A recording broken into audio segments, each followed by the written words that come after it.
পিলখানায় BDR হত্যাকাণ্ডের অগ্রগতি জানাতে জাতীয় স্বাধীন তদন্ত কমিশনের সংবাদ সম্মেলন চলছে। রাজধানীর সায়েন্স ল্যাবরেটরিতে সরাসরি চলে যাচ্ছে সেখানে।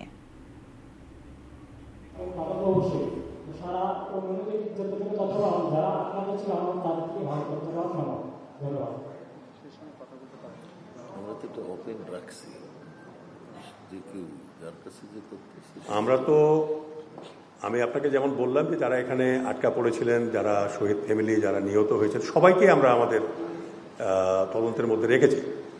এরপরেও আমরা ওয়েবসাইট খুলেছি এবং গণবিজ্ঞপ্তি দিয়েছি। যে ইচ্ছা করবেন তিনি তথ্য দিতে পারবেন, কোনো অসুবিধা নেই, কোনো অসুবিধা নেই। গোপনীয়তা বজায় থাকবে। জি, গোপনীয়তা বজায় থাকবে। আমার নাম তানজিল রহমান, আমি নিউজ পত্রিকায় কাজ করি।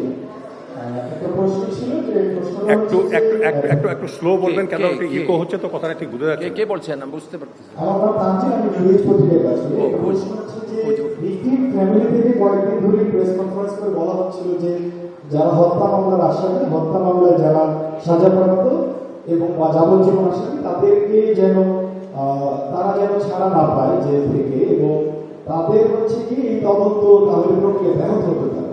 তাহলে কমিশনার কি এটা মনে করে? স্বাস্থ্যকর অল টাইম ফ্যামিলি কেক, সব সময় অল টাইম হেলদি লাইফ। মামলা চলতেছে, তারা যেন ছাড়া না পায়, অনেক শহীদ দাবি করতেছে। আমাদের এই বিষয়ে আমাদের না তবে তদন্ত যদি আসে, আপনার প্রশ্নের উত্তরে আমি এটাই বলবো যে আমাদের তদন্তের যে পরিধি, সেই পরিধি হলো যারা মামলায় সাজাপ্রাপ্ত হয়েছেন, যাদেরকে জামিন দেওয়া হচ্ছে, এই মামলা সংক্রান্ত চলমান যেসব বিষয়, সেই বিষয়ে আমরা কোনো রকম ইনভেস্টিগেশন করব না। কিন্তু আমাদের তদন্তের স্বার্থে যদি কারো প্রয়োজন পড়ে কাউকে, সেটা আমরা অবশ্যই, যেমন মনে করেন একজন ফাঁসির আসামিকে যদি আমাদের ইন্টারভিউ করতে হয়, আমরা তার ইন্টারভিউ অবশ্যই করব। কিন্তু এই মামলা চলমান অবস্থায় এটা তো এমনি যে যখন এটা সাবজুডিস থাকে আমরা কিছু বলতে পারি না। আমাদের তদন্ত সেইভাবে অগ্রসর হচ্ছে। জি, না, ওইটা পুনরায় তদন্ত হচ্ছে না, এটা নতুন তদন্ত হচ্ছে।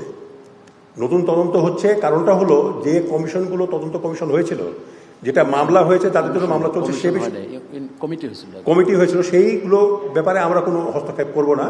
তবে এই যে তদন্ত, যেটা আমরা তো এমনিতেই বললাম যে পারভিউটা আছে যে দেশি বিদেশি ষড়যন্ত্র, এখানে ইন্ধনদাতা, আলামত ধ্বংস করেছে কে, এইসব বিষয়ে এটাকে প্রতিরোধ করা যেত কি যেত না, এই বিষয়গুলোকে সামনে রেখে আমরা তদন্ত করছি। এটা কোনো তদন্ত নয়।